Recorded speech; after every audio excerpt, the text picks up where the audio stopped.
श्री स्वामी समर्थ। तुम्हा सर्वांचं माझ्या यूट्यूब चॅनलवरती अगदी मनापासून स्वागत करते। तुमच्या मनातल्या सर्व काही चांगल्या इच्छा स्वामी महाराज नक्की पूर्ण करो हीच स्वामींच्या चरणी प्रार्थना करते आणि आजच्या व्हिडिओला सुरुवात करते। तर आजचा व्हिडिओ खरंच खूप महत्त्वाचा आहे।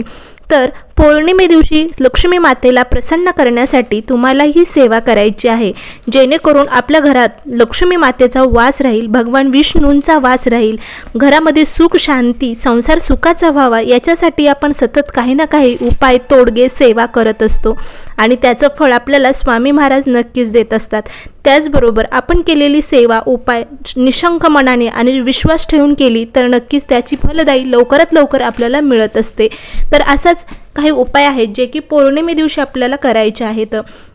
तर ही कार्तिकी पौर्णिमा आहे 15 तारखेला शुक्रवारी।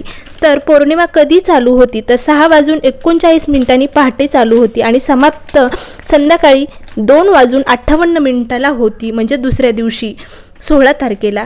तर कशा प्रकारे, तर सर्वात महत्त्वाचं म्हणजे सकाळी लवकर उठायचं आहे। आता दररोज नित्यनियमाने तर घरातल्या कर्त्या स्त्रियांनी सकाळी लवकर उठावे, जेणेकरून आपल्या घरातली साफसफाई सगळं काही लवकर आवरायला हवं आणि त्याच घरात ज्या घरामध्ये स्वच्छता असते ना त्याच घरामध्ये लक्ष्मी माता नांदत असते, घरात लक्ष्मीचा वास राहतो, घरात समाधान राहते, त्याचबरोबर आपल्याला कोणत्याही अडचणी देखील येत नसतात। त्यामुळे पौर्णिमेच्या दिवशी आपल्याला सकाळी लवकर उठायचं आहे, घर स्वच्छ झालेलं करायचं आहे, घर स्वच्छ झाल्यानंतर अंगण स्वच्छ करायचं आहे, अंगण स्वच्छ झाल्यानंतर मेन उंबरट्यावरती पाणी शिंपडून आपल्याला हळदीच्या 2 रेषा मारायच्या आहेत।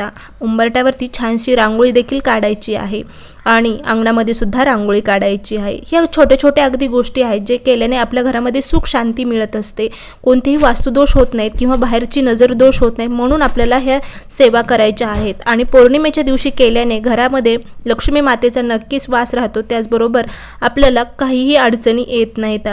तर त्यानंतर महत्त्वाचं म्हणजे आपल्याला देवघरात देवपूजा झाल्यानंतर एक गोष्ट करायची आहे, ती म्हणजे कोणती, तर पौर्णिमेच्या दिवशी लक्ष्मी मातेला प्रसन्न करण्यासाठी एक मंत्राचा जप करायचा आहे। तर तो एक माळ जप म्हणजे 108 वेळेस तुम्हाला तो मंत्रचा जप करायचा आहे। तर तो मंत्र कोणता, लक्ष्मी गायत्री मंत्र आणि विष्णू गायत्री मंत्र या 2 मंत्राचा आपल्याला जप करायचा आहे। त्यानंतर कारण ज्या घरामध्ये लक्ष्मीची सेवा केली जाते तिथे भगवान विष्णू नक्कीच येतात आणि ज्या घरामध्ये श्रीहरी विष्णूंची सेवा केली जाते तिथे लक्ष्मी माता नक्कीच प्रवेश करत असते, म्हणून आपल्याला दोघांचंही आपल्या कुटुंबावरती म्हणजे प्रगती होण्यासाठी, आपल्या वातावरण म्हणजे घरामधलं वातावरण व्यवस्थित राहण्यासाठी, अखंड लक्ष्मी प्राप्तीसाठी दोघांचीही सेवा करायची आहे, श्रीहरी विष्णूंची आणि माता लक्ष्मीची।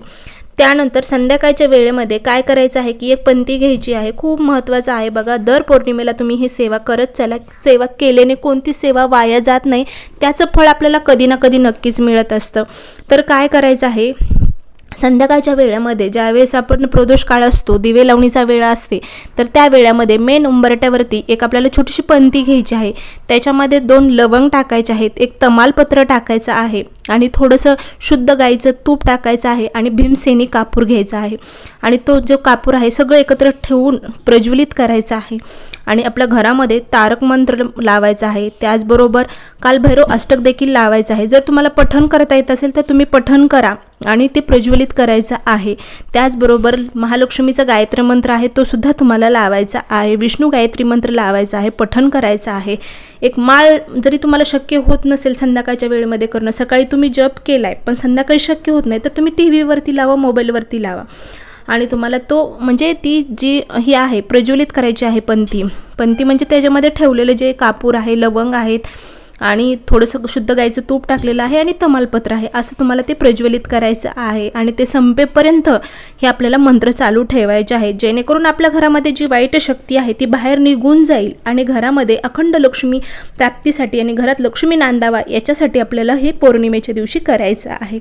त्याचबरोबर पौर्णिमेच्या दिवशी सकाळी तुम्हाला शुद्ध गाईच्या तुपाचा दिवा तुळशी समोर लावायचा आहे, त्याचबरोबर संध्याकाळी सुद्धा शुद्ध गाईच्या तुपाचा दिवा तुळशी मातेच्या जवळ लावायचा आहे, जेणेकरून आपल्या घरावरती सुद्धा तुळशी माताचा आशीर्वाद असणं खूप महत्त्वाचं आहे. कारण जे घरातलं बिघडलेलं वातावरण आहे किंवा घरामध्ये जर नकारात्मक शक्ती जास्त प्रमाणात तुम्हाला जाणवत असेल, कोणत्याही कामामध्ये यश येत नसेल, तर नक्कीच दररोज नित्यनियमाने आपल्याला तुळशीजवळ शुद्ध गाईच्या तुपाचा दिवा लावायचा असतो. तर पौर्णिमेच्या दिवशी तर तुम्हाला 2 वेळेस लावायचा आहे. सकाळी पण लावायचा आहे शुद्ध गाईच्या तुपाचा दिवा आणि संध्याकाळी सुद्धा तुळशीजवळ आपल्याला तुपाचा दिवा लावायचा आहे. त्यानंतर महत्त्वाचं म्हणजे सर्वात महत्त्वाचं, तर तुम्हाला शक्य होत असेल तर हा पण उपाय तुम्ही नक्कीच करून बघा.